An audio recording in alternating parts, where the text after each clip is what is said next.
Cruzando as Conversas. Oferecimento Galeazzi Sul. Há 40 anos, a evolução dos metais. Associação dos Oficiais da Brigada Militar e do Corpo de Bombeiros. Defendendo quem protege você.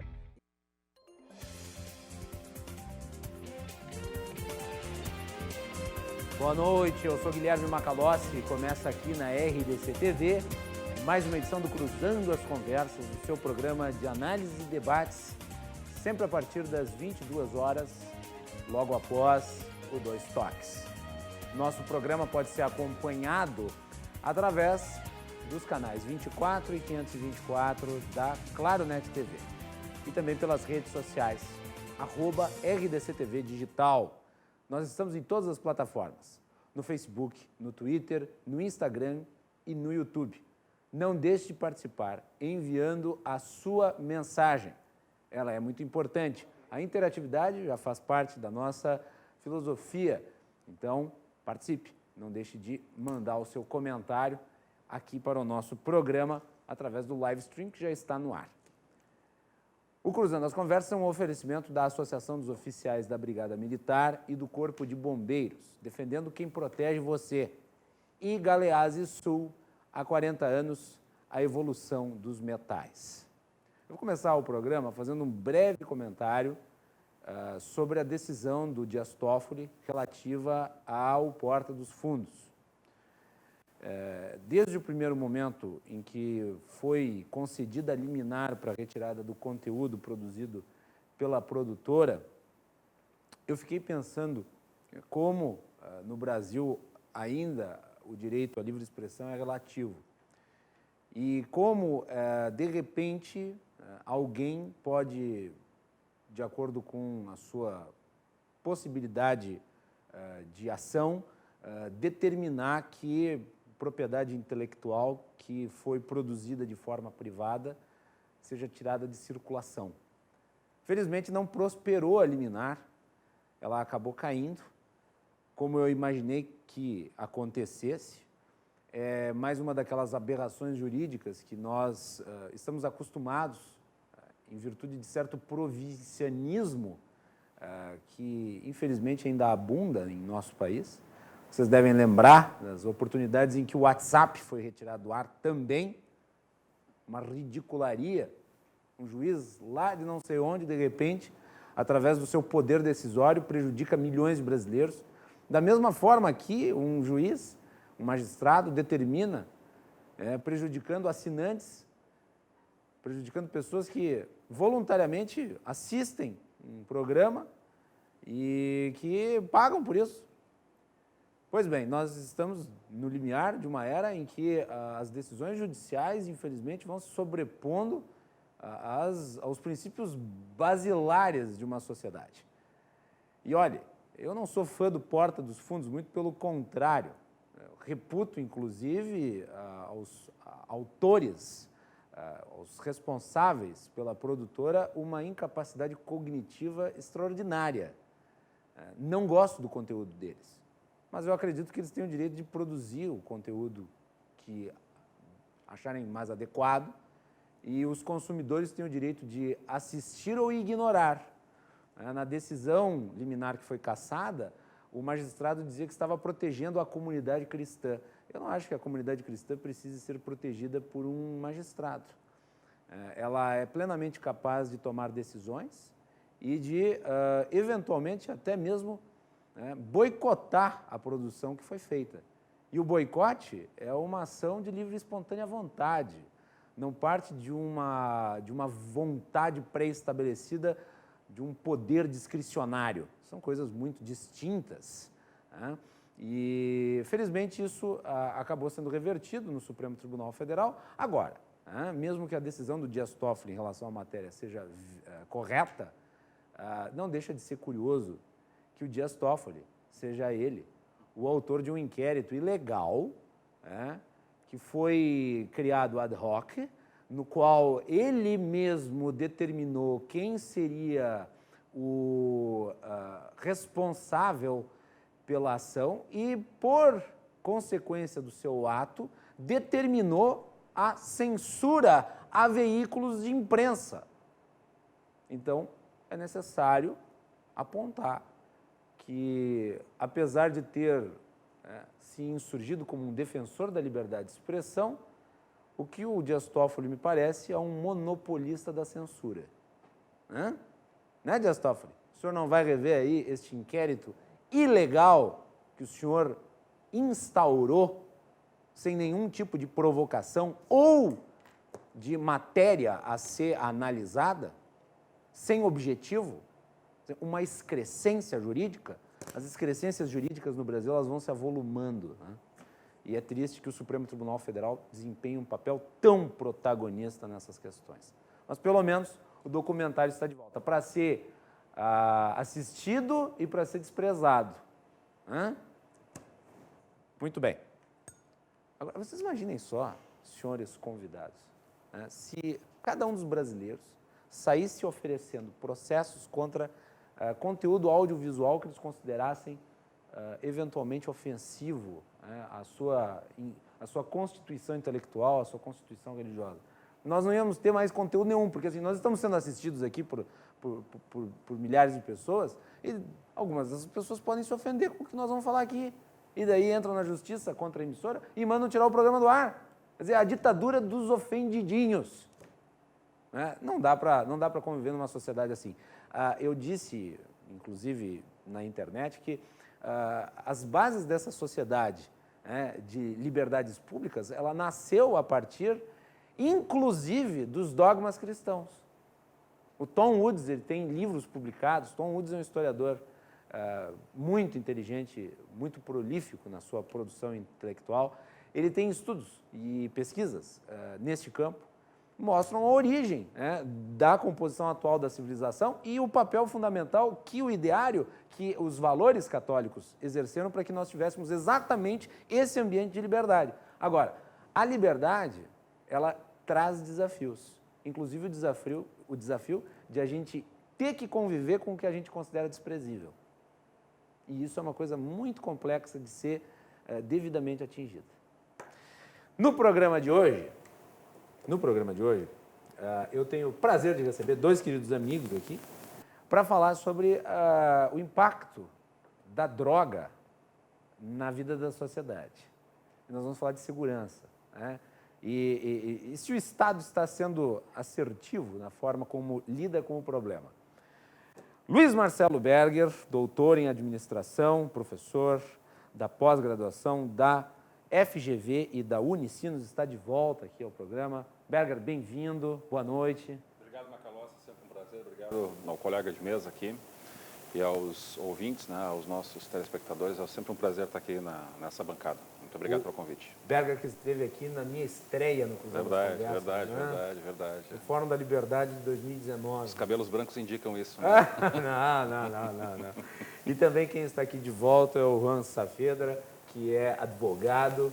Na última vez que o Juan esteve aqui, eu não estava moderando o programa, era o Cláudio, eu tinha um compromisso. Mas, Juan, bem-vindo novamente, prazer rever o amigo. Obrigado, Macalossi, obrigado, Luiz, e obrigado a todos os qualificados telespectadores da RDC TV. Eu não vou poder deixar de abrir o programa perguntando para vocês o que acharam dessa repercussão toda envolvendo Porta dos Fundos. Começa por ti, Juan. Depois falamos sobre o nosso Eu me alinho a tudo que tu disseste no início do programa com relação à Porta dos Fundos. Eu sou de religião de matriz africana, e sou de religião de matriz africana, sou de nação cabinda, filho de Xangô Ganju. Olha só. E a religião de matriz africana, historicamente, também inclusive, tem um programa, tem um canal de televisão que dedica parte da sua programação para falar coisas absurdas da religião de matriz africana. Então, o caminho é a liberdade de expressão. A gente tem sempre aquela discussão, se a liberdade de expressão ela é uma liberdade sem limites, se ela deveria ser uma liberdade sem limites. E a gente tem vivido aí no Brasil, historicamente, nos últimos tempos, como tu disseste também, a ditadura dos ofendidinhos.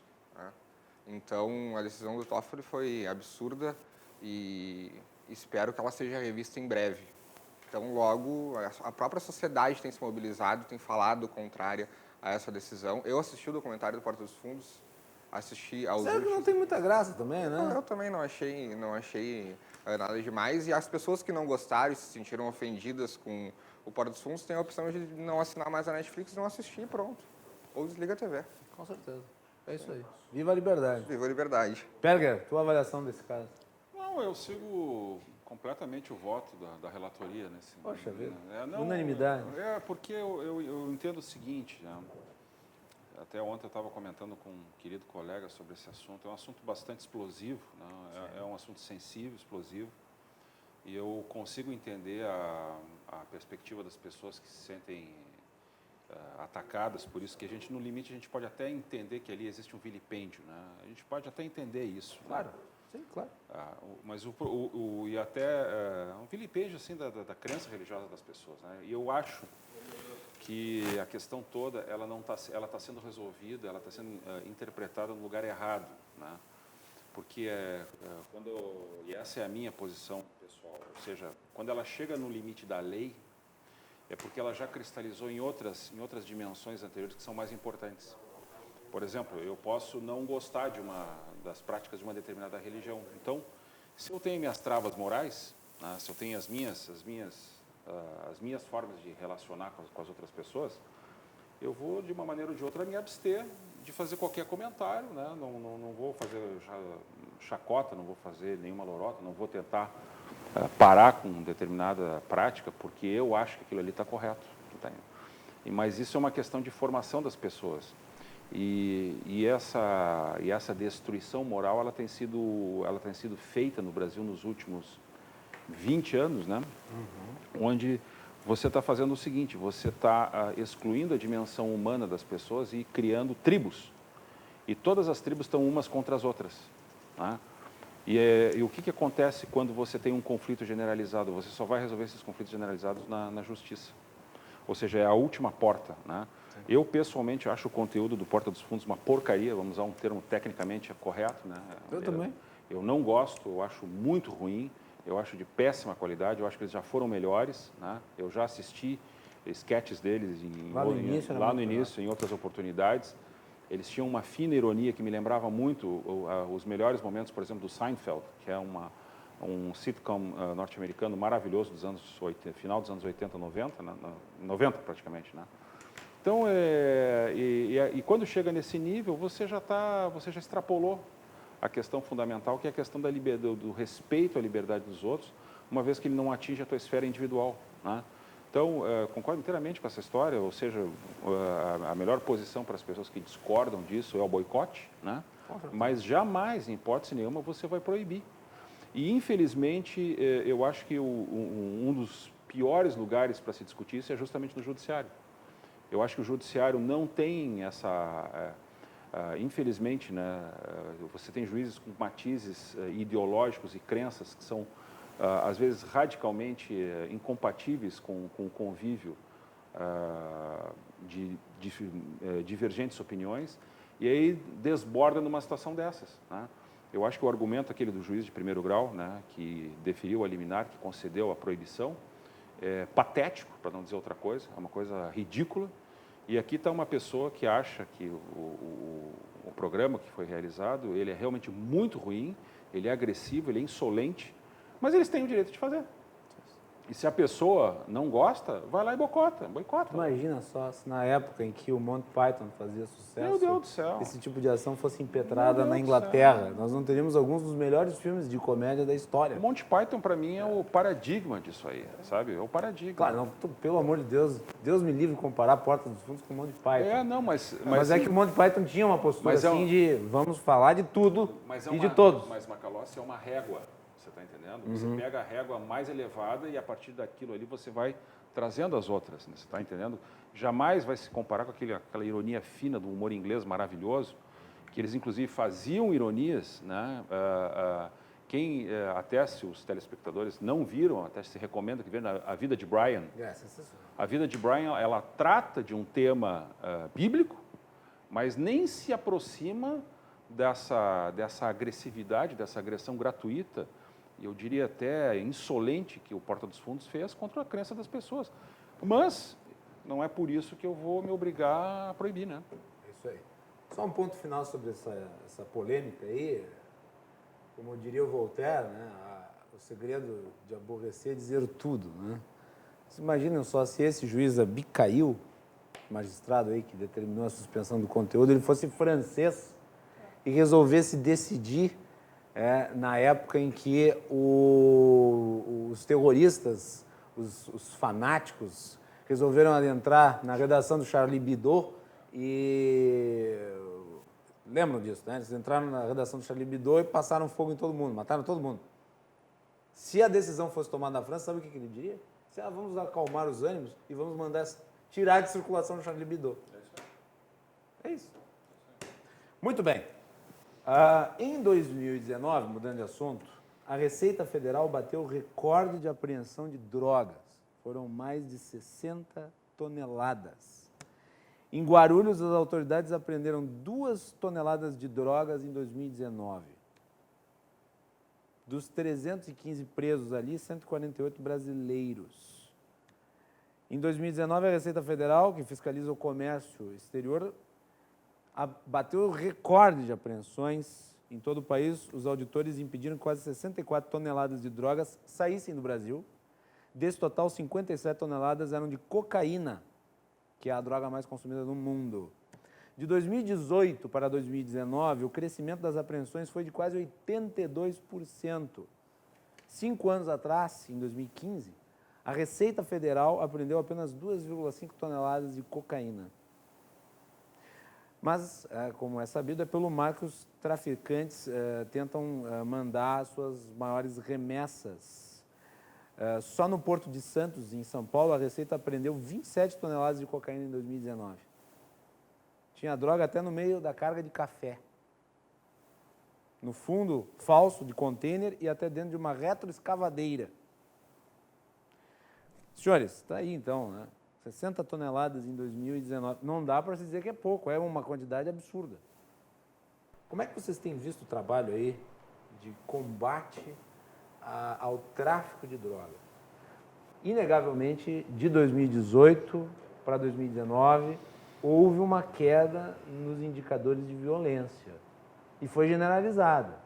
Não foi apenas aqui no Rio Grande do Sul. O Rio Grande do Sul, por exemplo, fechou o ano de 2019 com os menores indicadores da década em número de homicídios proporcionais a 100 mil habitantes em relação à sua população. O que é um fato que tem que ser comemorado por todo mundo. Mas não foi só aqui. Em 22 praças, a média no número de homicídios foi de uma queda de 22% a 23%, sendo os resultados mais positivos na região nordeste do Brasil, que é a região mais violenta. Exatamente. Como é que vocês veem a relação entre o tráfico de drogas, a violência e a ação que o Estado vem fazendo para tentar controlar aí os grupos criminosos que são os oligopolistas desse comércio ilegal até o momento? Começo por ti, Berger. Então, vamos lá. Fazendo uma pequena análise inicial dessa situação, tá? Você não consegue abordar o assunto droga se você esquecer da principal variável concernente às drogas, que se chama o mercado. Tá? O que significa isso? Significa que as pessoas, de maneira geral, precisam entender que antes de você analisar a dimensão normativa do certo e do errado, você tem que olhar para aquilo que as pessoas estão fazendo na prática para depois você fazer o julgamento das ações, né? Se está certo ou está errado. Ou seja, são duas questões que têm que ser analisadas separadamente. Então, por que isso tem que ser feito? Porque existe dentro desse mercado existe uma demanda, e como se sabe em economia, né, isso é uma coisa absolutamente cristalina já dentro da ciência econômica. Se você tem uma demanda de um produto forte, em qualquer circunstância, você vai ter alguém que vai oferecer aquele produto para suprir aquela demanda. Isso é uma regra de ouro, isso é um axioma praticamente. Tá? Ou seja, em qualquer sociedade, em qualquer grupo de habitantes, de população, se você encontrar pessoas que estão dispostas a pagar um preço por um determinado produto, você vai encontrar pessoas que vão querer fornecer aquele produto. Tá? Esse é o primeiro ponto. Então, esse é o ponto, o chamado ponto de partida do debate. Tá? Okay. Ou seja, não existe como você separar a demanda e a oferta e demanda das outras discussões. Então, a primeira constatação que um gestor de políticas públicas precisa entender, lúcido, né? E eu reputo que o atual o ministro Sérgio Moro, é uma das pessoas mais preparadas que eu já conheci na minha vida para enfrentar essa situação. Ele sabe que existe essa situação fática, que é a situação da oferta e da demanda. Tá? Então, o que está acontecendo? A gente vai ampliar isso ao longo do nosso debate aqui, né? Existe o fato concreto é de que existem muitas pessoas que estão dispostas efetivamente a consumir este produto. Tá? Então, no momento que você está dizendo que existem pessoas que estão dispostas a consumir esse produto, você está dizendo também que elas estão dispostas a pagar um preço por aquele produto. E eu não estou falando ainda da questão da dimensão moral da discussão, ou seja, eu não estou discutindo se aquilo faz bem ou faz mal, simplesmente eu analiso a questão da pessoa... O que está acontecendo. O que está acontecendo. Né? O que ocorre dentro do mercado? Né? Um mercado como a gente conhece, um mercado, independentemente de você ter governos, isso é uma constatação bastante importante, porque a lei de oferta e demanda, né, ela não se submete, por exemplo, a tipos de governo. Você vai ter oferta e demanda em democracias, você vai ter oferta e demanda em ditaduras, você vai ter oferta e demanda em monarquias, você vai ter oferta e demanda em todos os regimes onde você tem sociedades, onde as pessoas fazem trocas, tá, de alguma forma, que é isso que acontece, tá, mediante preço, mediante pagamento. Tá? Então, você tem muita gente que está disposta a pagar, e a gente não entra nessa circunstância se está certo ou errado, nesse primeiro momento. E no momento em que você tem essa demanda enorme, tá? E você tem poucos agentes, poucos grupos que podem fornecer esse produto, bom, você já tem uma das primeiras características de preço, da variação de preço. Ou seja, você tem muita gente querendo e pouca gente oferecendo. Logo, o preço sobe. Isso é regra básica de microeconomia, tá? Regra básica. Né? E isso se reproduz em todas as sociedades. Quando a gente está falando de drogas, a gente está falando também do mesmo processo, do mesmo procedimento. Por quê? Porque você tem pessoas, e não são poucas pessoas, você tem um comércio, você tem muita gente no mundo inteiro que quer consumir drogas. Tá? Muito bem. Aí, depois disso, a partir dessa constatação, começam as outras discussões que a gente pode fazer. Né? Quais são os problemas que isso incorre, né? Quais são as alternativas que podem ser analisadas frente a uma situação concreta e por que você tem que, de alguma forma, né, tentar combater esse tipo de situação, esse tipo de comércio. Por quê?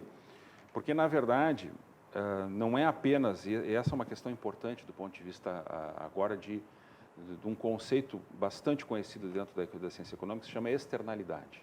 Tá? O grande problema das drogas no mundo inteiro, Macalossi e o prezado colega, tá? E aos telespectadores, é quando você, ao utilizar e ao praticar determinado ato, você acaba gerando consequências para terceiros que não tem nada a ver com aquela jogada. Então, tudo que você faz dentro de uma sociedade tem que contemplar essa discussão. Então, você tem um conjunto de restrições, né? E essas restrições advêm do seguinte, a minha esfera privada, né, que a gente depois pode ampliar, né, a minha esfera privada, ela está limitada a partir do momento em que as coisas que eu faço, elas não geram consequências negativas, né, especialmente negativas, para terceiros que não têm nada a ver com aquela situação. Né? E quando você fala de comércio de drogas, ou seja, a parte criminológica disso, o grande problema não é simplesmente você atribuir um valor ao consumo ou não da droga por uma determinada pessoa, mas a consequência que ela gera em terceiros que não tem nada a ver com aquela atividade. Tá? Mas isso é só para a gente começar o nosso debate. Juan, tuas impressões sobre esse assunto? Bom, o ministro Sérgio Moro está cumprindo o papel dele de ministro da Justiça e a Polícia Federal, a Receita Federal estão fazendo seu papel de fiscalização dos aeroportos, que inclusive melhorou bastante. Tenho viajado recentemente de melhorou bastante a fiscalização nos aeroportos. Mas a relação entre a violência e o tráfico de drogas e a guerra às drogas e a política de drogas adotada pelo Brasil é evidente. A gente tem aí décadas de um combate às drogas, tem entregue ao crime organizado o monopólio de um mercado, como bem colocou o Dr. Luiz, e esse mercado, esse crime organizado tem crescido e se tornado cada vez mais forte. A gente tem também aliada a esse comércio ilegal novas tecnologias que têm facilitado, inclusive, o comércio ilegal de entorpecentes. Hoje, há pouco tempo atrás, não menos de 10, 15 anos, as pessoas precisavam se deslocar das suas casas e até as famosas bocas de fumo para irem lá e comprarem as drogas que queriam fazer uso. Hoje elas não precisam mais se deslocar. Hoje tem o Uber da maconha, Hoje o Uber tem, da cocaína. Hoje tem WhatsApp, hoje tem Telegram, hoje tem diversos meios. Então, a gente também não pode acreditar que a concentração do tráfico de drogas está nas regiões que costumavam ficar, não, porque não está mais. Então, e a gente vai avançar, eu tenho certeza, nesse debate, de qual é a efetividade da guerra às drogas dentro da sociedade, de quais as consequências que ela tem trazido para a sociedade, o que tem gerado para toda a sociedade, qual o custo dessa guerra às drogas, porque uma guerra tem custos, não é? Uma guerra é necessário investimento em equipamento, em inteligência, em pessoal. Então, uma guerra também tem custos. Encerro por aqui, por enquanto. Eu vou te perguntar já, mantenho a palavra contigo. Esse resultado visto em 2019, na sua avaliação, então é como se estivesse enxugando gelo. Com certeza. Com certeza. A guerra às drogas é uma guerra que nunca será vencida, porque enquanto houver oferta, haverá demanda. E tu achas que nada pode ser feito em relação a esse problema que tu apontas? Quer dizer, apesar de você tentar reprimir a demanda, a oferta, a demanda continua A demanda vai continuar no mesmo existindo. patamar. A demanda vai continuar existindo. E aí, Berger, como é que faz para lidar com a questão da demanda? Porque pode restringir a oferta, mas a demanda continua. Vamos... Crescente. A questão que tem que ser analisada a partir dessa percepção de oferta e demanda, que é o mercado, ele existe, independentemente de se querer ou não. Você agora tem um segundo problema que você tem que analisar, que são as externalidades. Então, o que são as externalidades? São as consequências do mercado de drogas. Vamos pegar o caso, por exemplo, de algumas situações em outros lugares do mundo. Tá? Vamos pegar o caso, por exemplo, que está acontecendo aqui no Uruguai.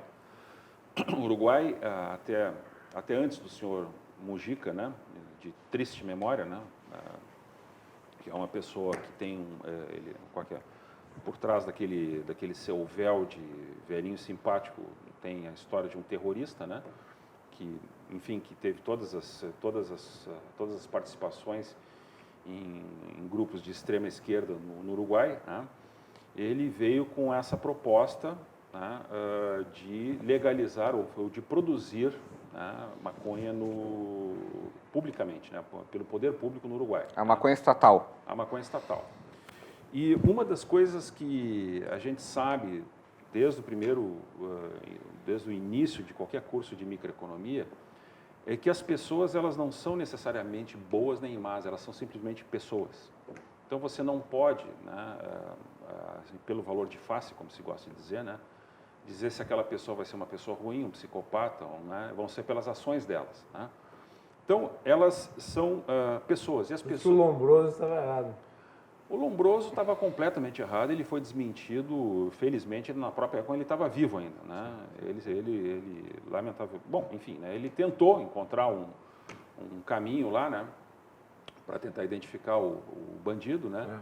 Mas na medida em que, até só para fazer um pequeno parênteses, na medida que a tese dele não se sustentava, ele tentava fazer correções de rumo, né, no trabalho dele. Cada vez mais ele restringia, até o ponto que ele perdeu relevância acadêmica e científica, né? Mas isso até é um bom debate do ponto de vista metodológico, né? Voltando, então. Então, o ponto nevrálgico da história é que Neste caso, por exemplo, para a gente analisar o que aconteceu no Uruguai, a pretexto de você tentar evitar e diminuir determinados conflitos, né, o senhor Mujica veio com uma ideia teratológica de produzir, né, o Estado produzir a maconha no próprio território, né, controlado pelo Exército. Né.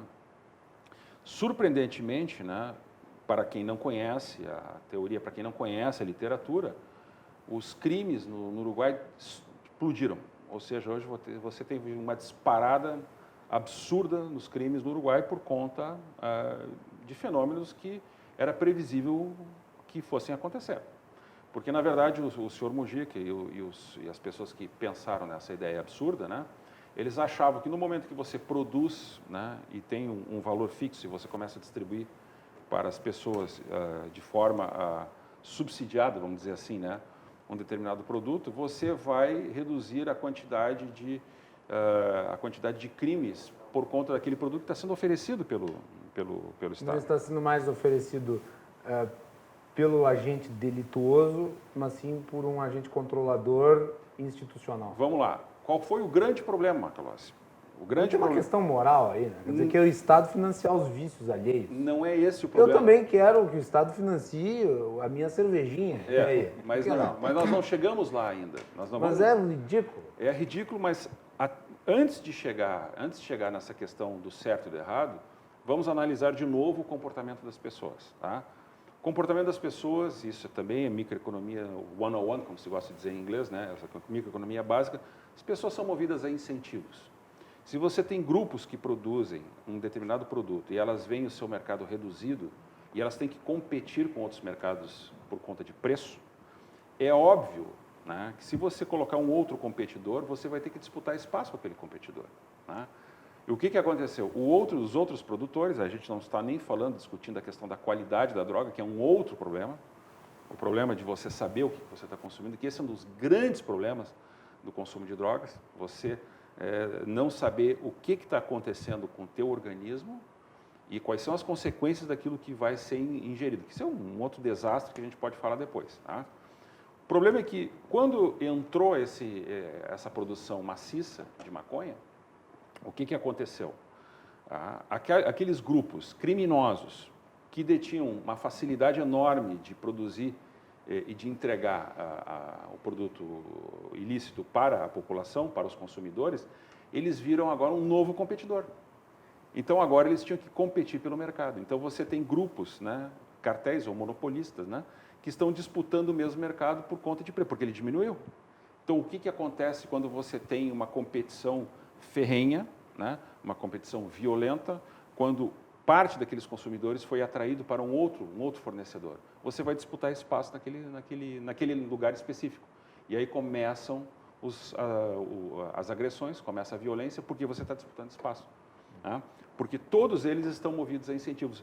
E a gente nunca pode esquecer que o produtor, né, o vendedor da droga, ele é, acima de tudo, um negociante. Né?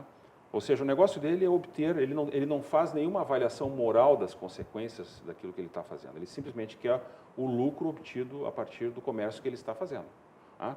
No momento que ele vê que outro está tentando penetrar naquele mercado dele, o que ele vai fazer? Ele vai usar todas as armas que ele tem à disposição para recuperar aquele mercado. Inclusive armas mesmo. Mas, especificamente no caso da droga, ele vai utilizar isso. Ele vai utilizar. Não existe dúvida em relação a isso.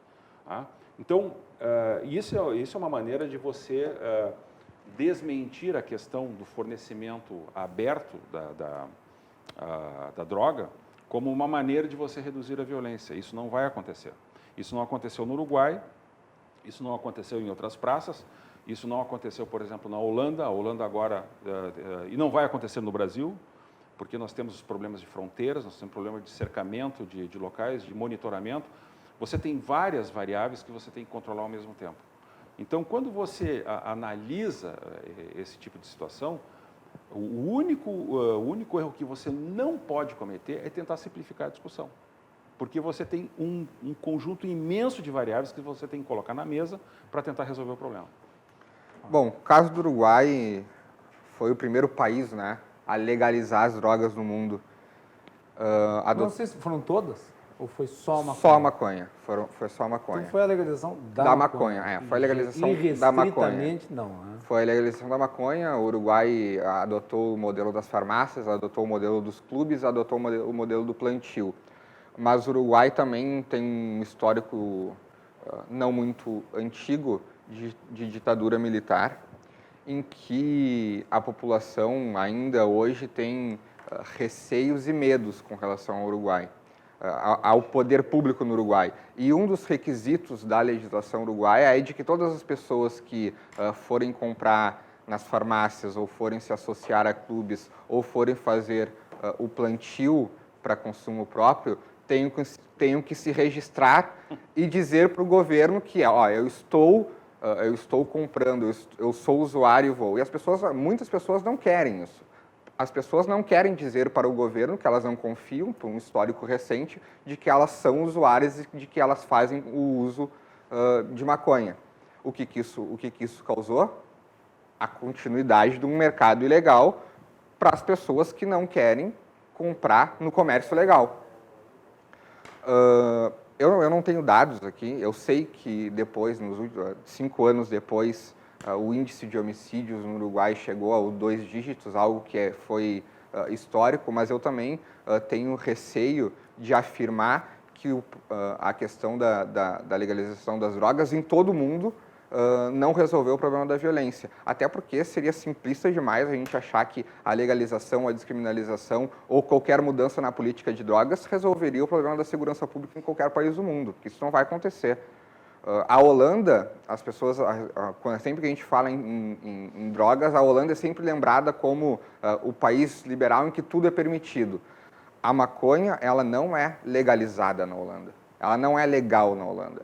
A maconha é tolerada na Holanda, dentro dos coffee shops, e daí existe na Holanda, ali. E só ali. E existe um problema na Holanda que é o problema, como eles chamam, da porta dos fundos. Porque na porta da frente as pessoas podem entrar, podem consumir, lá dentro podem comprar. Mas para a droga entrar no coffee shop, ela vem pela porta dos fundos. Porque eles não podem produzir, eles não podem comprar. Ou seja, continua o comércio legal. Ou seja, continua o comércio legal. Então, o modelo holandês não é um modelo de legalização, é um modelo de tolerância, diferente de outros países que têm adotado o modelo de legalização. É o caso do Canadá, é o caso de diversos estados dos Estados Unidos, é o caso de Israel e de diversos outros países. E qual tem sido o resultado observado nesses países? Você tem acompanhado isso? Eu tenho acompanhado, tenho lido bastante sobre isso. O caso mais... Na questão do Uruguai, eu mencionei antes para o Berger, mesmo tendo havido essa mudança de ação em relação ao governo na questão da maconha especificamente, o fato é que tu não pode considerar uma liberação quando o Estado se arroga propriedade ou ele se torna o monopolista da distribuição de um determinado produto. Na verdade, você está estatizando. Você está liberalizando nada, você está estatizando. O que existe no Uruguai Alguns até mais radicais poderiam dizer que apenas mudou os criminosos controladores da droga. Perfeito. É isso aí. Sendo bem provocativo. O que acontece no Uruguai é curioso, porque lá eles criaram os clubes, né, os clubes de cannabis, onde as pessoas se juntam em um clube, financiam um clube, o clube planta, ele faz a colheita e distribui para todos os seus associados. Mas a legislação uruguaia não tinha essa limitação inicial e eles começaram a limitar o número de associados aos clubes. E o que isso acabou gerando? Uma desassociação em massa, porque é caro cultivar. O cultivo é caro, então as pessoas começaram a cultivar em casa e deixaram de se associar aos clubes.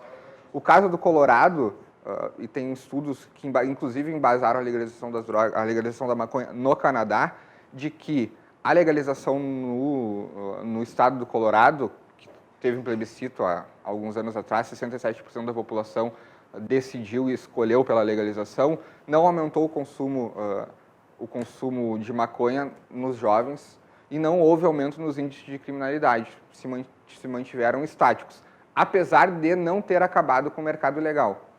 Ainda que tenha sido legalizado, tenha se tornado um comércio legal, não acabou o mercado legal. Nunca acaba o comércio legal. Um dos grandes problemas no Brasil relativo a comércio ilegal é o cigarro ilegal. E o cigarro é vendido legalmente, né, em supermercados, em bares, em restaurantes. Da mesma forma, a arma, né, ainda que haja uma série de restrições à venda de armas no Brasil, o fato é que existe um comércio internacional de armas, inclusive em países onde existe uma possibilidade maior de acessibilidade à compra desse tipo de produto. Então, acho que o mesmo serve para as drogas em geral. Você pode legalizar o mercado das drogas, mas nem por isso você vai ter... mercado legal. E daí eu devolvo a provocação.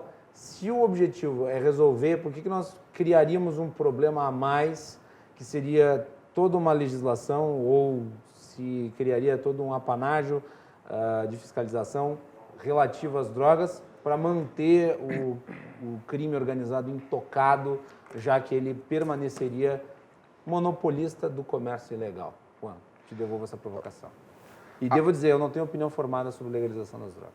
A partir do momento em que se decide mudar a perspectiva de tratar a questão das drogas como... Me permite mais uma pergunta? Claro. Por que legalizar só a maconha, se essa é a ideia, e não todas as demais? Por que restringir a cocaína e o crack, por exemplo? Para mim, todos os viciados devem ser tratados igual.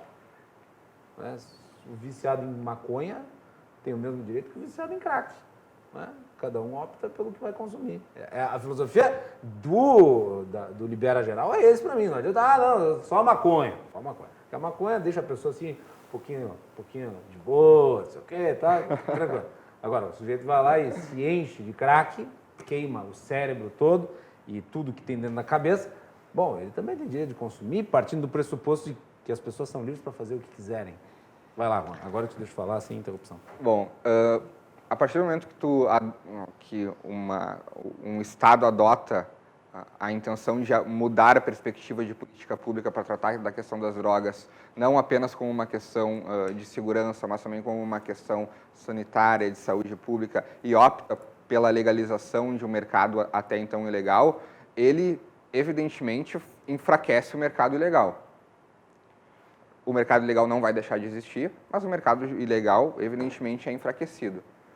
O investimento, a fiscalização, a presença do Estado para combater o comércio ilegal se torna mais efetiva porque o comércio ilegal reduz. O comércio ilegal se torna menor. E as externalidades de um comércio legal acabam sendo positivas para os usuários porque eles vão deixar de ter acesso a um produto de qualidade duvidosa. A partir do momento em que, no caso da maconha, a maconha é legalizada, as pessoas... E legalizar maconha não é necessariamente... Quando a gente fala em legalizar maconha, a gente não está falando necessariamente em colocar a cada esquina um coffee shop vendendo cannabis. A legalização da maconha também importa em permitir o cultivo para consumo próprio. Como é permitido no Colorado. Como eu cultivo uma hortinha de alface, eu posso ter uma hortinha de maconha. Pode ter uma hortinha de maconha. No Uruguai é permitido até 5, no Colorado é permitido até 6, se não me engano. Por quê? Por que restrito? Por que eu não posso ter um latifúndio de maconha? Porque se é para consumo próprio, você não precisa de um latifúndio de maconha, né? Não, mas nós estamos partindo do pressuposto de que a liberalização é geral para o consumo e para a produção. Não há um problema aí de você liberar isso aí. Ok, são problemas que vão surgir na minha cabeça. Natural. E eu vou trazendo para vocês aí.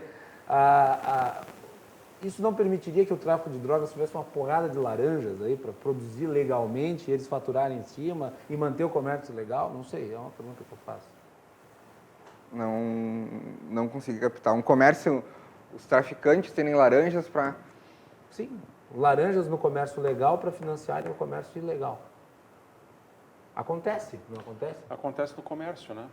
No comércio você tem comerciantes que colocam as barraquinhas na frente, né, de chamados camelôs, para evitar a tributação, e são os próprios donos das lojas. Isso aqui no centro da cidade, a gente sabe disso que acontece, né? Então, na verdade, o Macalossi colega, é o seguinte, tá? Você não modifica a equação por decreto. É exatamente a pergunta que você falou, né? eu não vou modificar a equação de comportamental das pessoas por conta de uma determinação legal. Existe uma percepção equivocada no mundo do direito, tá? De que a existência da lei, ela vai, como você perguntou, mas por que 5, né? 5 gramas, né? Qual é o valor ali lá no Uruguai? 5 pés. 5 pés, né? Por que 5? Né? Por que não 10? Da onde que saiu esse número? Né? Por que não livre? Né? Porque a questão, ela volta de novo É que a minha filosofia é essa. Se é para liberar, é para ser geral, não é para não é para ser uma liberação meia boca. Mas está perfeitamente colocado. Eu acho que está absolutamente lícita essa questão. Por que arbitrariamente foi escolhido esse valor? Porque algum burocrata inventou lá, e provavelmente não tinha nenhuma base científica, né? Porque esse é outro problema das chamadas das bases científicas para você tomar a decisão. Como esse é um problema complexo, tá? Você tem variáveis que são intervenientes simultaneamente na situação. E outras, elas invadem o contexto e acabam modificando aquele contexto. Tá? O caso da Holanda, que é um caso que a gente sempre traz à tona, porque é um caso antigo já. Desde a década de 70. Desde a década de 70. Né? A liberação lá, a tolerância, conforme você bem colocou, ela começou nos anos 70. Você já tem séries históricas bastante elevadas, né? E você também tem problemas de saúde pública gravíssimos em Amsterdã, na cidade, gravíssimos, né? Por conta que já está, inclusive, acontecendo em outras cidades do mundo. Né? Nós temos agora recrudescendo particularmente em duas grandes cidades dos Estados Unidos, que é São Francisco e Los Angeles. Você tem setores da cidade hoje que estão praticamente tomados, né? Por pessoas completamente drogadas. Tá? Eu estive lá em setembro e faço testemunho disso. É bastante assustador isso, tá? Por quê? Porque dá o mesmo tempo... É uma coisa assim, um ambiente de alucinados. Alucinados. E esse é o problema, e aí começa a segunda parte da nossa análise, tá? Porque quando você diz, não, eu aceito perfeitamente que uma pessoa possa consumir, mas eu não estou disposto a pagar pelo tratamento dela. Tu está entendendo? É uma questão lícita que eu não posso ser compelido a fazer isso. E aí vem o problema da chamada externalidade. Ou seja, a pessoa é livre para fazer o que ela bem entende. Vamos supor que você tem um grupo de pessoas que decide, não, todo mundo aqui, que é, digamos assim, a utopia, né, do relacionamento social, do contrato social, todo mundo é livre para fazer, conforme você colocou, né, no limite, né, e consumir o que você bem entender. Se é permitido a maconha, por que não a cocaína? Por que não a heroína? Por que não todas as drogas, independentemente da sua violência, da sua agressividade? E é uma pergunta extremamente lícita e razoável dizer, por que não todas elas? Porque daí vem a segunda questão. Tudo bem, e eu faço, quando eu vou para a sala de aula, eu sempre faço essa pergunta para as pessoas, para os alunos, né? Eu digo para eles, tudo bem, vocês vamos liberar para todo mundo. Agora, se o colega ali cair no chão, você está disposto a pagar pelo tratamento de saúde dele? Não. Aí começa o problema, você está entendendo? Porque os problemas de saúde, eles vão estourar onde? No sistema de saúde. Como já estouram hoje, né? A gente tem aí uma gama de pessoas que estão em benefício pelo INSS por conta dos problemas com álcool, câncer de pulmão sendo tratado no SUS. Perfeitamente. Tá? E a segunda questão, que eu acho que é ainda mais grave do que isso, é que no momento em que você libera de alguma forma, você acaba atingindo um outro público, uma outra população que não tem condição de decidir racionalmente sobre essa situação, que são as crianças. Porque você distribui, né? Isso é um fato que hoje é a população mais visada para o consumo de drogas. Mais visada são as crianças, porque você quer criar um vício e um consumo cativo. Né? Então, em todos os colégios você vai analisar, você tem o risco, e não só o risco, você tem a constatação de que existe uma atuação fortíssima, né, de determinados grupos empresariais de drogas que querem cativar, né, capturar aquele mercado. Então, você pode jogar essa responsabilidade nas crianças? Não, você não pode. Essa é a minha opinião. Então, você não tem, para resumir de uma certa forma, né, você não tem uma equação de fácil resolução. De nenhuma forma. Não existe como você dizer que a liberação vai resolver os problemas, assim como não existe uma forma, né, de você dizer que um aumento, né, da repressão ele vai resolver a outra parte do problema. Você vai chegar numa situação que também se diz que é um equilíbrio ótimo.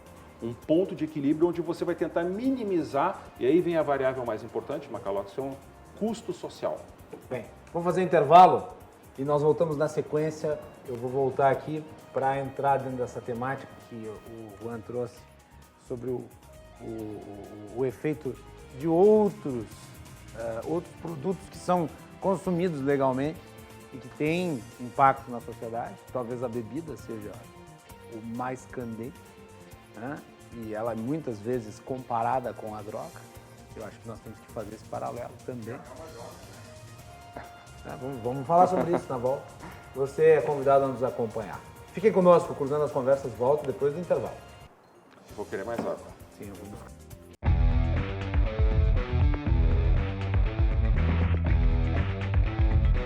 Cruzando as Conversas. Oferecimento Galeazzi Sul. Há 40 anos a evolução dos metais. Associação dos Oficiais da Brigada Militar e do Corpo de Bombeiros. Defendendo quem protege você.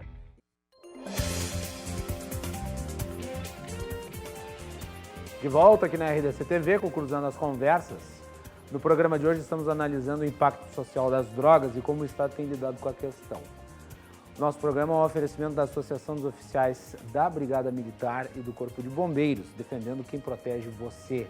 E também de Galeazzi Sul, há 40 anos, a evolução dos metais. Você confere o nosso programa de segunda a sexta, sempre a partir das 22 horas.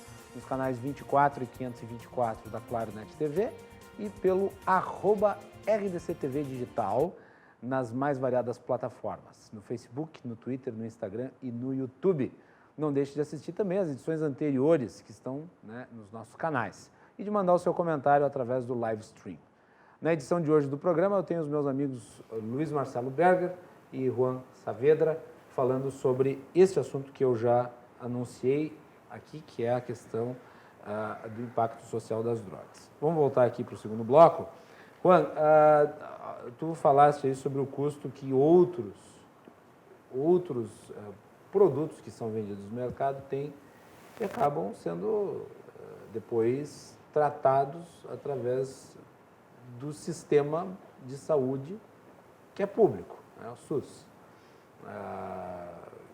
As escolhas pessoais geram consequências e daí o que tu disseste tem absoluta lógica, né? O sujeito consome eventualmente droga, vai buscar um tratamento público, o sujeito come carne vermelha, tem problema cardíaco, vai buscar um tratamento público, o sujeito é fumante, tem um câncer no pulmão, vai buscar um tratamento público e assim por diante.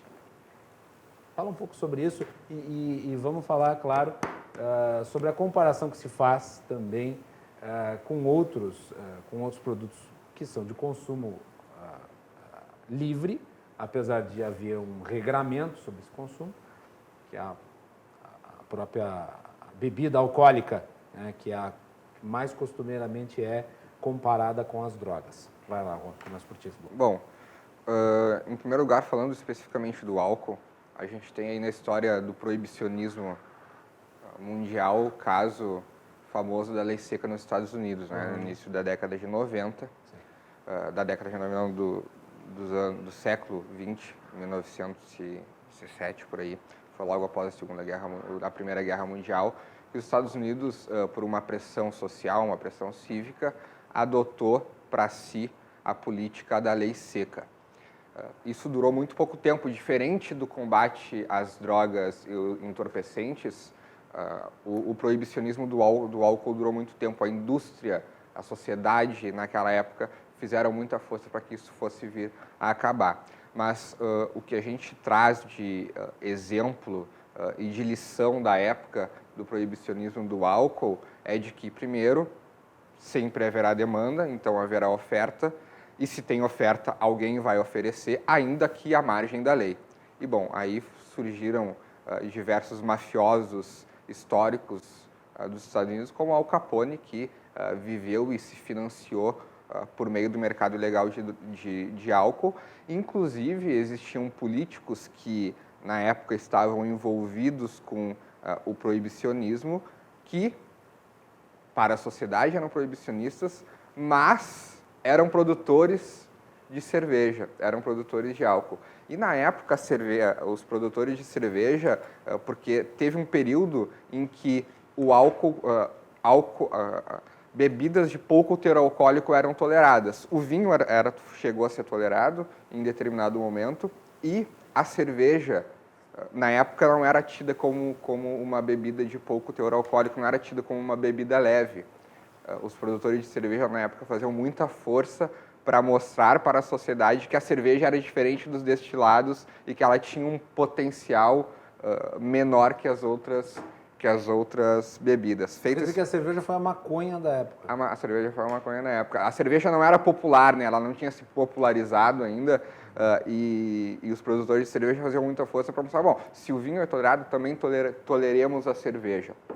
Feito esse parênteses, a gente tem no Brasil o caso do cigarro, por exemplo, que é extremamente taxado dentro de uma lógica do direito tributário, da utilidade do bem, se aquele bem é útil à sociedade, se ele não é tão útil, ele é taxado acima Quem determina isso são os burocratas. Quem determina isso são os burocratas. Isso é útil ou isso não é útil? Não, pode ou não pode oferecer mais burras ao poder público. É apenas essa a equação. Nesse caso da tributação sobre o cigarro, isso não está gerando nenhum efeito no consumo. Porque as pessoas continuam consumindo cigarro adoidado. Eu discordo um pouco disso, porque da década de 90 para cá, o Brasil começou a fazer uma política de redução de danos do cigarro. A gente não vê, por exemplo, mais propaganda de cigarro na televisão. A publicidade do cigarro diminuiu sobremaneira. As carteiras de cigarro começaram a ter os avisos do Ministério da Saúde. Eu acho que o consumo... Claro, quem fuma continua fumando. Mas eu acho que o surgimento de novos fumantes, em comparação a outras épocas, diminuiu. Mas é só andar na rua aí, no Réveillon, que tinha de gente fumando na rua, não era brincadeira. Mas só fuma quando bebe. Mas tem... só fuma quando bebe. Mas tem um componente aí, eu acho essa discussão extremamente interessante, porque ela traz para a mesa, tá, aquela dificuldade que a gente tem de entender exatamente qual é o fenômeno que está acontecendo. E, de novo, o problema todo é o problema do custo social. E já se tem mapeado ao longo, porque o consumo de cigarro é uma coisa antiga no Brasil. Tá? Então, bastante antiga. Então, quando você está falando de uma coisa antiga, você já tem uma série histórica razoavelmente grande e sustentável ao longo do tempo que você pode fazer inferências. Né? Então, o que se percebeu? Primeiro que o impacto, né, do consumo do cigarro, especificamente, ele estava sendo gerado dentro, de novo, no sistema de saúde. Tá? Mas já vamos chegar lá. Calma. Não, mas é porque esse negócio da saúde, todas as pessoas pagam impostos. Financiam o sistema de saúde. Não, eu não tenho direito de ter acesso a ele. Essa que é a questão fundamental. E de novo, essa é a pergunta que nós devemos nos fazer enquanto coordenação de esforços. Porque quando você faz uma política pública errada, e esse é um ponto que normalmente no Brasil isso é praticamente uma demência, né? Uma demência não, é praticamente uma regra de ouro do serviço público brasileiro de fazer políticas erradas e tentar retroceder e não conseguir mais, né? Esse é um problema clássico brasileiro, é tudo feito no afogadilho, né? As chamadas iniciativas jurídicas, que a gente conhece bem o processo legislativo brasileiro, ele não é baseado em evidências, ele não é baseado em estudos, não é baseado em fatos, você não tem análise de custo-benefício. Só para você ter uma noção dessa discussão, da importância que ela tem. Quando você vai, por exemplo, para o parlamento norte-americano, que é o paradigma para os outros nesse aspecto, toda vez que você faz uma proposta, qualquer que seja legislativa, existe um departamento dentro, existe um departamento de estudo, um grupo de estudos dentro do Congresso norte-americano e pessoas afiliadas aos parlamentares que fazem um estudo profundo de impacto daquela medida faria no tecido social, em todos os níveis, desde o ponto de vista econômico, tributário, social, né? Ou seja, você analisa um conjunto de variáveis, as máximas possíveis, para ver se aquilo ali tem sentido do ponto de vista de política pública ou não. Por que isso é importante? Porque normalmente quando você faz uma lei errada, né, uma lei baseada em premissas erradas, Por exemplo, essa do juiz de garantia. que é uma barbaridade, mas não vamos Tipo nem... essa. Não, fizeram a lei para validar em 30 dias, ninguém sabe como é que vai funcionar, ninguém sabe quem é que vai ter que pagar a conta e como é que vai Porque, na verdade, é exatamente esse o problema. Ou seja, o criador de leis, ele não está preocupado, infelizmente, essa é uma regra brasileira, uma regra nefasta brasileira, né, infelizmente. O legislador brasileiro, ele é de muito baixa qualidade, e a consequência disso é que ele faz coisas que repercutem depois no tecido social e é muito difícil você voltar atrás, mas a consequência fica. Tá? Então, quando você fala de política pública, não vamos nem entrar no juízo de garantia, porque senão a gente vai fazer outro programa. Não pretendo. Mas é uma discussão absolutamente relevante, enfim, né, vou na mesma linha, né? É uma teratologia que inventaram, por outras razões, não tem nada a ver com a proposta inicial, mas isso é uma outra discussão. Quando você faz uma liberação generalizada, ou você toma uma medida de interferência no tecido social, muitas vezes é muito difícil, ou às vezes é impossível você retroceder. As consequências, elas são permanentes. Né?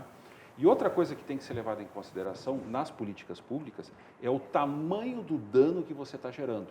Porque é muito diferente você falar, por exemplo, e essa discussão, que foi uma discussão que vira e mexe aparece na discussão tanto econômica quanto jurídica, porque as duas coisas estão conectadas, né? Por exemplo, da lei seca, ela é uma discussão absolutamente procedente. Né? O que aconteceu nos Estados Unidos naquela época é muito interessante. Né? Tanto que o Fiorello, né, que o Al Capone, ele foi preso justamente por uma questão tributária e não por uma questão criminal. Né?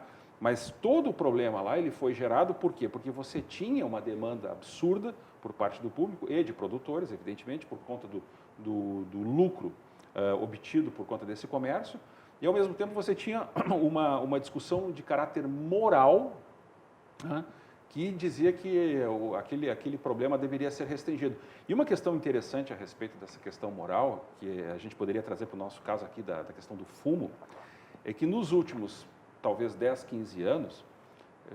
Começou a se tornar algo imoral. Exatamente. Houve uma transformação no comportamento das pessoas. Então, eu me lembro... Não era glamourizado. Exatamente. Se fumava em avião. Eu me lembro... Todas as cenas assim, mais românticas do cinema. Todos os filmes. Mulheres com a cigarrilha. Exatamente. A Pantera Cor-de-Rosa fumava. Eu me lembro nos meus bons tempos de garoto, que já vai fazer alguns milênios, né? algumas centenas de anos, né? Era o sonho da gurizada, né, de você pegar um cigarro e fumar para impressionar as meninas, aquela coisa. E as meninas também gostavam de fumar, aquela coisa toda. Isso mudou e hoje não é legal você fumar. Então houve uma mudança, olha a importância disso, uma mudança cultural na população que impactou drasticamente a produção desse tipo de produto. Né? Só que tem um detalhe, tá? Uma coisa é você falar do dano, por exemplo, do consumo sistemático por unidade de tempo, que é sempre esse que é o problema, viu, Juan e Macalossi e os telespectadores. São os chamados experimentos controlados, né? Que inclusive deu agora um prêmio Nobel maravilhoso para 2 pesquisadores lá do MIT, né? Que eles, todo o trabalho dele foi justamente você fazer uma espécie de uma sintonia fina, de um experimento social onde você pudesse identificar com a maior precisão possível aquilo que efetivamente estava acontecendo e que dava certo ou não dava certo como intervenção de política pública, a partir de uma legislação. Então, quando a gente fala isso, quando a gente fala da interferência, do uso da lei para resolver esse problema, você tem que resolver também a questão, por exemplo, da magnitude do impacto que aquilo gera no tecido social. Vou dar um exemplo, apenas para cotejar a situação. Uma coisa é você falar de um consumo por unidade de tempo de cigarro, vamos supor assim, durante um ano, e outra coisa é você pegar aquela mesma pessoa e colocar ela, expor aquela pessoa ao consumo de heroína por unidade de tempo no mesmo período. A consequência vai ser completamente diferente. Com certeza. Vai ser completamente diferente. Hei de concordar, mas eu também eu pondero que nesse mesmo sentido, e essa é a minha opinião com relação à política de drogas que o Brasil adota hoje, a política de a guerra às drogas que se estabeleceu com base no proibicionismo norte-americano, nasceu lá, né? Essa questão da proibição das drogas, de combater também a maconha, não tem gerado na sociedade os efeitos que se esperava. Pelo contrário, A guerra às drogas tem gerado violência, tem gerado um aumento do crime organizado, tem tido impacto no setor prisional, pessoas que... os critérios de definir quem é traficante e quem não é. A própria lei antidrogas, que é questionada no Supremo Tribunal Federal e traz requisitos extremamente subjetivos. Ela é arbitrária? Arbitrária e... paramos por aí, arbitrária, mas ela traz... O critério, né? Ela traz como critérios, por exemplo, a condição social e pessoal do agente. O que é isso? Quem avalia isso? Quem avalia? O juiz, né? O juiz. Mas o que é a condição pessoal e social do... O que é a condição pessoal e social do agente? O que a legislação está querendo dizer com isso? Por o agente público que prende alguém com um baseado na mão. O que é a condição social e pessoal? É o local onde ele está? É onde ele está vestido? É o trabalho que ele tem? É a formação dele? É a cor dele? É a cor dele? É? A subjetividade então, que levar, inclusive, é isso. Né? Então, não é, Juan, eu entendo, o teu argumento é absolutamente lícito, tá? E não existe uma resposta fácil para isso. Claro, não existe. Não existe. Não. E a primeira... Então vamos tentar responder isso depois do intervalo? Nós vamos estourar o tempo. Nós voltamos depois com o último bloco da edição de hoje do Cruzando as Conversas. Você é convidado a nos acompanhar, então fiquem conosco, já voltamos. É bem isso, cara.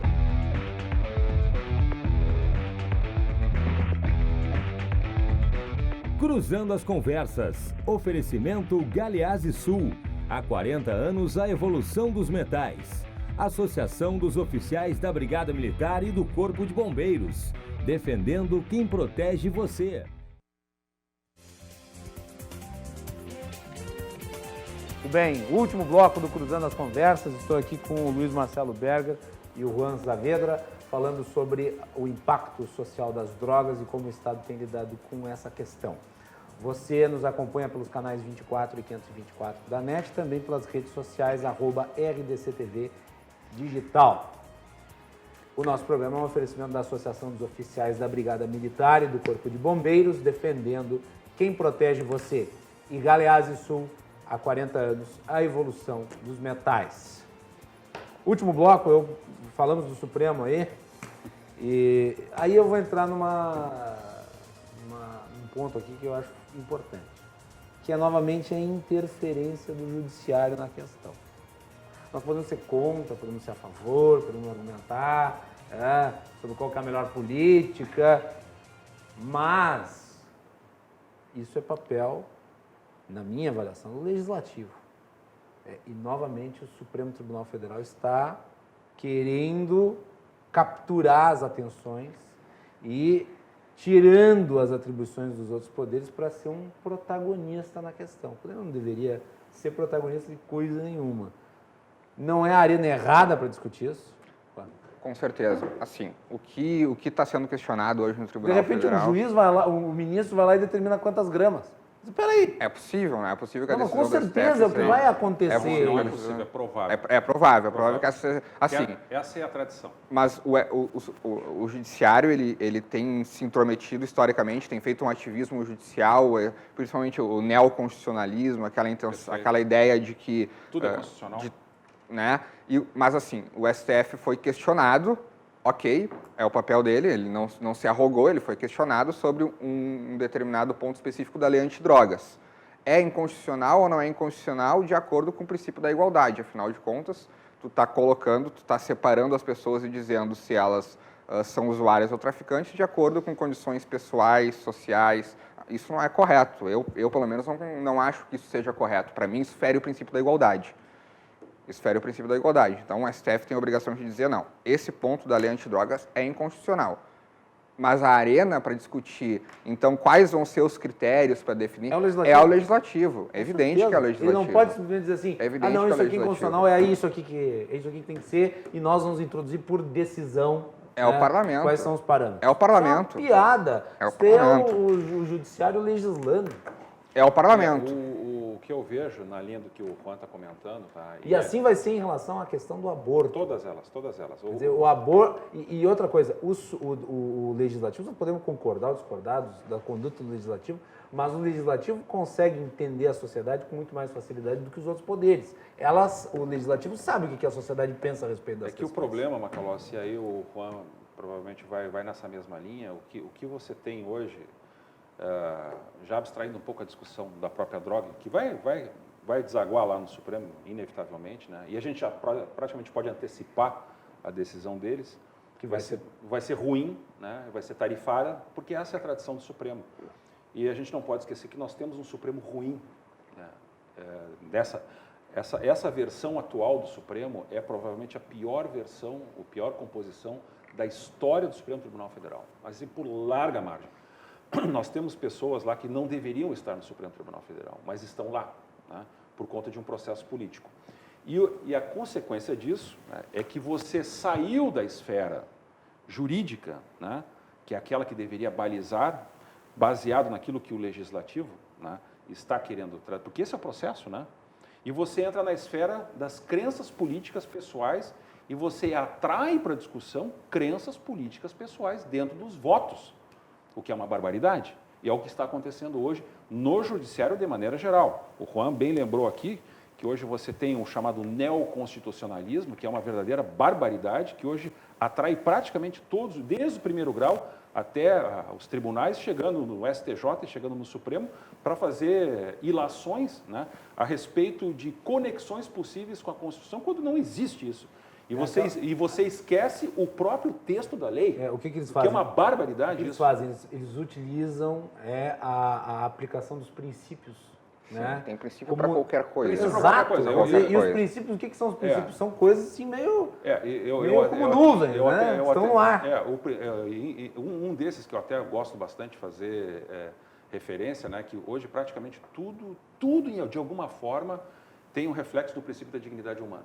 Tudo. Né? Então, o princípio da dignidade humana vale até para contrato de aluguel. Tá? Então, se você tem uma norma ali, uma norma escrita, tá?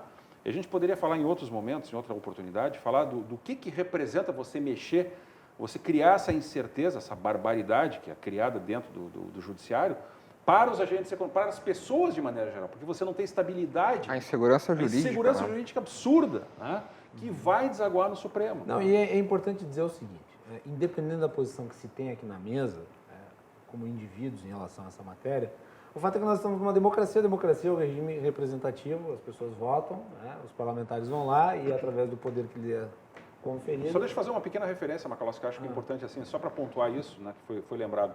É importantíssimo, tá, que para o bem ou para o mal, isso foi dito aqui no programa, né, que o Legislativo busque ter a relevância que tem dentro do cumprimento da lei, inclusive impedindo que o Judiciário faça coisas que está fazendo agora. Só que isso tem que ter consequência. Ou seja, não adianta nada a gente ficar falando e o Legislativo, que é o foro adequado para você discutir. E essa é a questão importante. Vamos supor, para o bem e para o mal, e a gente está numa discussão que diz o seguinte: olha, foi feito um acordo, foi feita uma discussão e a lei é essa. Ok, o processo é esse. Ela é que está valendo. Não é o juiz que vai dizer que está errada. Não é uma decisão judicial no Supremo Tribunal, como foi feito naquela discussão sobre a homofobia, né? Que foi criado um tipo penal, uma barbaridade, uma excrescência jurídica, uma coisa que não existe no universo jurídico, foi feita dentro do Supremo Tribunal Federal. Né? E qual é o foro adequado? É o Legislativo. Então, não é o mérito.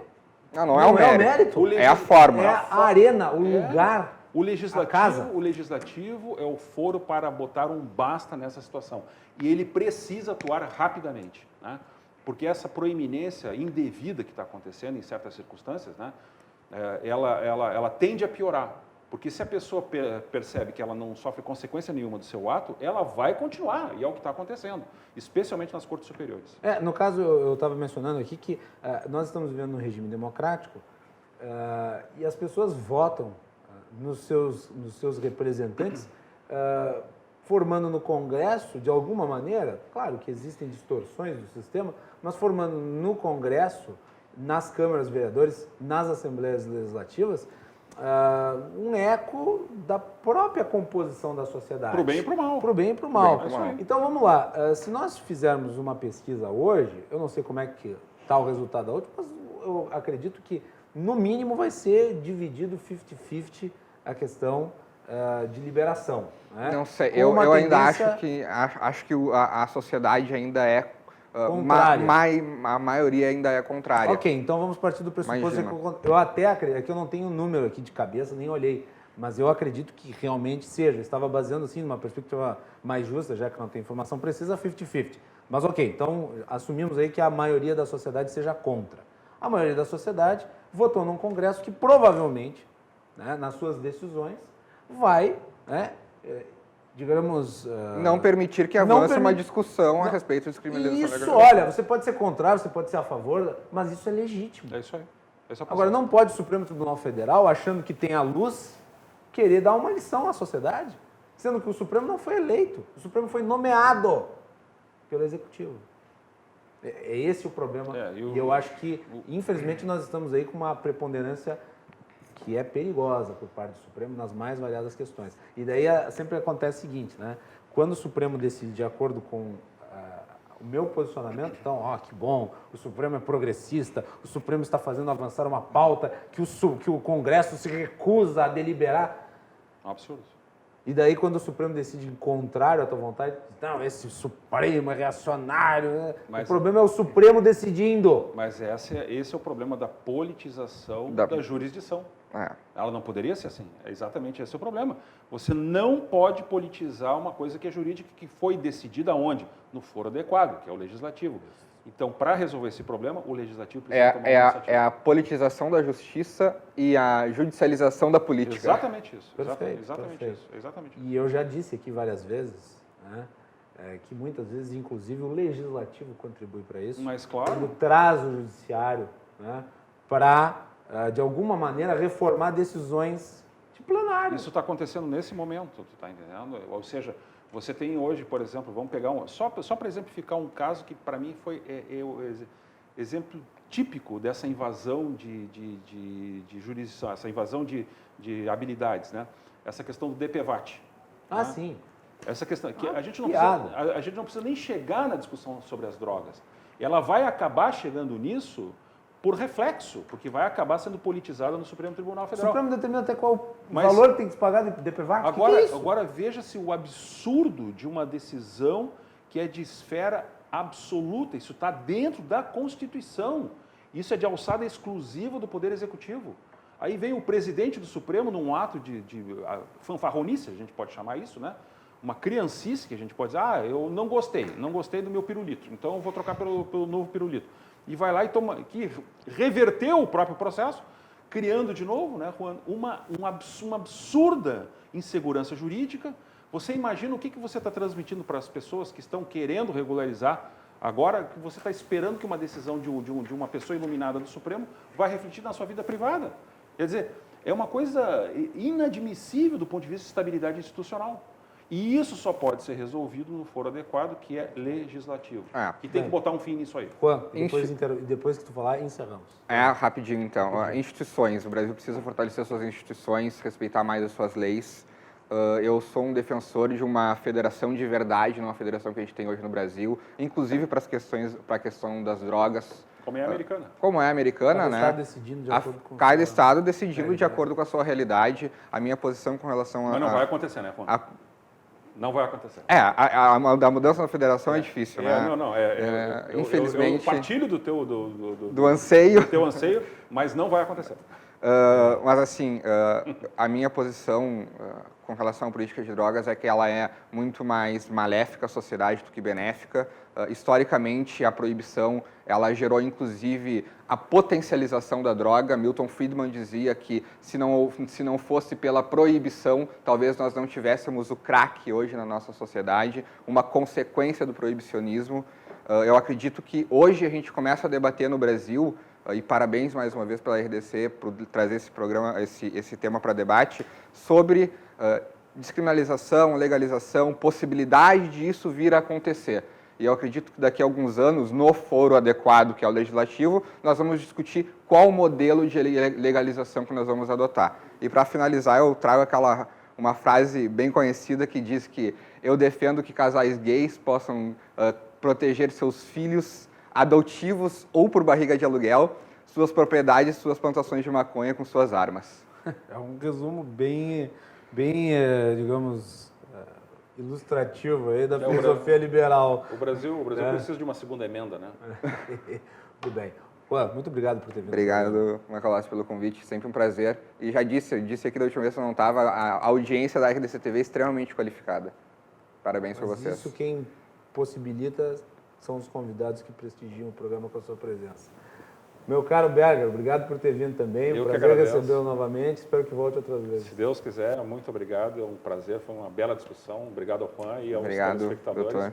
É sempre um prazer vir aqui. Obrigado pelo convite. Eu fiquei muito satisfeito com o debate que nós tivemos aqui. Eu não esperava outra coisa, porque os dois convidados têm um nível elevado de conhecimento e de postura. Em geral, o debate sobre drogas, ele acaba virando uma droga em si, porque gera uma controvérsia tamanha que as pessoas começam a botar o dedo na cara e tal, como se fossem inimigos fidalgais, uma briga de bar.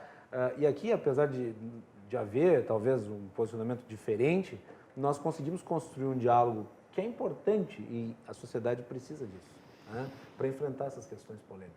Então, eu acho que foi uma bela conversa e eu agradeço os dois por terem provido ao público. Obrigado. Obrigado pelo convite. Senhores, nós ficamos por aqui e nós voltamos na próxima segunda-feira. Na segunda-feira, nós vamos debater o pacote administrativo do governador Eduardo Leite, que está tramitando na Assembleia Legislativa e que deverá ser votado agora em janeiro, em fevereiro, aliás, quando a Assembleia... Não sei, vai ter, talvez, não sei, vai ter... Sessão extraordinária, provavelmente 27, 28, 29 e 30 de janeiro na Assembleia, a sessão extraordinária para votar a reforma. Então tá aí. Mas nós vamos discutir isso a fundo e você acompanha aqui no Cruzando. Uma boa noite, bom final de semana.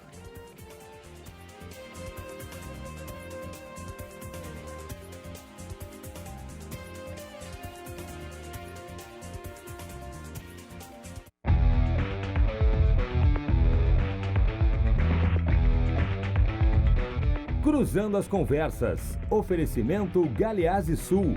Há 40 anos a evolução dos metais. Associação dos Oficiais da Brigada Militar e do Corpo de Bombeiros. Defendendo quem protege você.